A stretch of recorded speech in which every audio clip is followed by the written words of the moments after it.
शेर और सियार। बहुत समय पहले की बात है, हिमालय के जंगलों में एक बहुत ताकतवर शेर रहता था। एक दिन उसने बारहसिंगे का शिकार किया और खाने के बाद अपनी गुफा को लौटने लगा। अभी उसने चलना शुरू ही किया था कि एक सियार उसके सामने दंडवत करता हुआ उसके गुणगान करने लगा। उसे देख शेर ने पूछा, अरे तुम ये क्या कर रहे हो? हे जंगल के राजा, मैं आपका सेवक बनकर अपना जीवन धन्य करना चाहता हूँ। कृपया मुझे अपनी शरण में ले लीजिए और अपनी सेवा करने का अवसर प्रदान कीजिए, सियार बोला। शेर जानता था कि सियार का असल मकसद उसके द्वारा छोड़ा गया शिकार खाना है, पर उसने सोचा कि चलो इसके साथ रहने से मेरे क्या जाता है, नहीं कुछ तो छोटे मोटे काम ही कर दिया करेगा।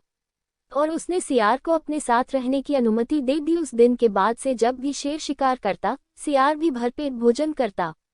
समय बीतता गया और रोज मांसाहार करने से सियार की ताकत भी बढ़ गई। इसी घमंड में अब वह जंगल के बाकी जानवरों पर रौब भी झाड़ने लगा। और एक दिन तो उसने हद ही कर दी। उसने शेर से कहा, आज तुम आराम करो, शिकार मैं करूंगा और तुम मेरा छोड़ा हुआ मांस खाओगे। शेर यह सुन बहुत क्रोधित हुआ, पर उसने अपने क्रोध पर काबू करते हुए सियार को सबक सिखाना चाहा।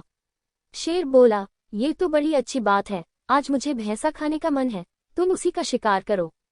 सियार तुरंत भैंसों के झुंड की तरफ निकल पड़ा और दौड़ते हुए एक बड़े से भैंसे पर झपटा। भैंसा सतर्क था, उसने तुरंत अपनी सींग घुमाए और सियार को दूर झटक दिया।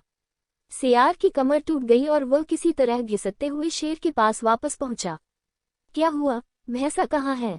शेर बोला, हुजूर मुझे क्षमा कीजिए, मैं बहक गया था और खुद को आपके बराबर समझने लगा था। सियार गिदगिदाते हुए बोला, धूर, तेरे जैसे एहसान फरामोश का यही हास्य होता है। मैंने तेरे ऊपर दया करके तुझे अपने साथ रखा और तू मेरे ऊपर ही धौंस जमाने लगा। और ऐसा कहते हुए शेर ने अपने एक ही प्रहार से सियार को ढेर कर दिया। किसी के किए गए उपकार को भूल उसे ही नीचा दिखाने वाले लोगों का वही हास्य होता है जो इस कहानी में सियार का हुआ। हमें हमेशा अपनी वर्तमान योग्यताओं का सही आंकलन करना चाहिए और घमंड में आकर किसी तरह का मूर्खतापूर्ण कार्य नहीं करना चाहिए।